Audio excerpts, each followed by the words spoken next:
हरियाणा विधानसभा चुनाव से तय होगा गठबंधन की राजनीति का भविष्य। कई अकेले तो कुछ दल मिलकर ठोक रहे हैं ताल। जी हां, हरियाणा में विधानसभा चुनाव गठबंधन की राजनीति का भविष्य तय करेंगे। 20 साल से प्रदेश की सत्ता से बाहर चल रहे क्षेत्रीय दल इंडियन नेशनल लोकदल यानी इनेलो ने राजनीति की मुख्य धारा में आने के लिए तीसरी बार बहुजन समाज पार्टी से समझौता किया है। और जहां जन नायक जनता पार्टी यानी जजपा के सांसद चंद्रशेखर आजाद रावण की आजाद समाज पार्टी आसपा से गठबंधन में है, वहीं राष्ट्रीय पार्टियां भाजपा, कांग्रेस और आम आदमी पार्टी अकेले दम पर चुनाव में हैं। आपको बता दें, हरियाणा में 15वीं विधानसभा के गठन और नई सरकार के चुनाव के लिए इंतजार की घड़ियां खत्म हो चुकी हैं। शनिवार यानी आज सुबह ठीक 7 बजे सभी 90 सीटों के लिए मतदान शुरू हो गया है और शाम 7 बजे तक वोट डाल सकेंगे। लेकिन निर्धारित समय खत्म होने के बावजूद मतदान केंद्रों पर कतार में खड़े लोगों को मतदान का अवसर मिलेगा। और हरियाणा के चुनावी मैदान में 4 मुख्य खिलाड़ी हैं, जिसके चलते बीजेपी, कांग्रेस, INLD और JJP में हुई तकरार को चुनावी गलियारों में हरियाणा के इस दंगल को एक तरफा बताया जा रहा है।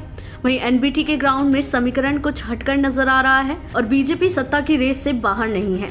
वहीं कांग्रेस के हौसले बुलंद हैं, मगर सत्ता की चाबी निर्दलियों के हाथ में ही रहेगी और निर्दलीय मैदान में उतरे बागी चुनाव के गणित को उलझा रहे हैं। साथ ही आपको ये भी बता दें कि पिछले चुनाव में जीते निर्दलीय विधायकों से भी जनता खुश है। इस बार भी रोहतक जिले की महम विधानसभा में नजर आती है। रोहतक भूपेंद्र सिंह हुड्डा का गढ़ है और यही वजह है कि 2019 के चुनाव में 4 विधानसभा सीटों में से 3 में कांग्रेस जीती थी। वहीं एक सीट से निर्दलीय उम्मीदवार बलराज कुंडू चुनाव जीते थे और महम विधानसभा में इस बार भी सूरत नहीं बदल रही है। दरअसल महम सीट के लोगों का कहना है कि कुंडू हमारे बीच में रहते हैं। हमने लोगों से पूछा कि आखिर कुंडू का नाम ही क्यों लिया। इसके पीछे की एक वजह सामने आई है। तारीफ करने वाला सिक्योरिटी गार्ड भी महम विधानसभा का था और सिक्योरिटी गार्ड ने बताया कि विधायक कुंडू ने हमारी छोरियों के लिए फ्री में बस चाल रखी है। हमारी छोरियां आराम से स्कूल जा रही हैं, हम भी टेंशन फ्री रहते हैं। चल भाई, गांव की ही बस में हमारी छोरी है। आज कुंडू की वजह से कई गांव की छोरियां स्कूल जा रही हैं। बाकी किसी भी बिटिया की शादी होती है तो कुंडू कन्यादान में मदद करते हैं। वो पिता के साथ बैठकर खाना खाते हैं और बोलते हैं कि अगर कोई जरूरत हो तो बता दो। 5000 रुपए भी देकर जाते हैं। इसलिए ना तो हम बीजेपी को और ना ही हम कांग्रेस को वोट देंगे। ऐसा हाल सिर्फ महम का नहीं है, बल्कि कई और ऐसी सीटें हैं जहां पर निर्दलीय उम्मीदवार खेल बिगाड़ रहे हैं। और इसके अलावा ऐसी दूसरी सीट है हिसार, जहां से सावित्री जिंदल निर्दलीय चुनाव लड़ रही हैं और उनके बेटे नवीन जिंदल कुरुक्षेत्र से बीजेपी सांसद हैं। सावित्री जिंदल ने भी बीजेपी से टिकट मांगा था मगर नहीं मिला, इसलिए उन्होंने निर्दलीय ही ताल ठोक दी।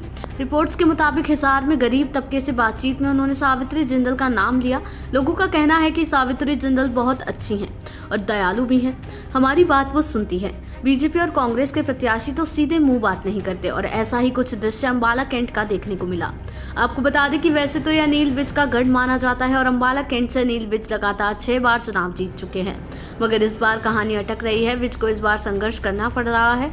यहाँ से कांग्रेस ने परविंदर सिंह परी को टिकट दिया है, मगर सीधे मुकाबले में निर्दलीय चित्रा सरवारा से है। साथ ही आपको ये भी बता दें कि चित्रा कांग्रेस में थी, मगर टिकट ना मिलने के कारण उन्होंने निर्दलीय ताल ठोक दी और अब वो बेहद मजबूत दिख रही हैं। वो ताबड़तोड़ रैलियां और जनसभाएं भी कर रही हैं। इस तरह हरियाणा की कई सीटों पर निर्दलीय प्रत्याशियों ने लड़ाई को त्रिकोणीय बना दिया है और अब इस चुनाव के बाद देखने वाली बात होगी कि आखिर किसके हाथ में आएगी राजगद्दी की डोर। देश दुनिया की ऐसी ही तमाम खबरों के लिए देखते रहें समय डिजिटल।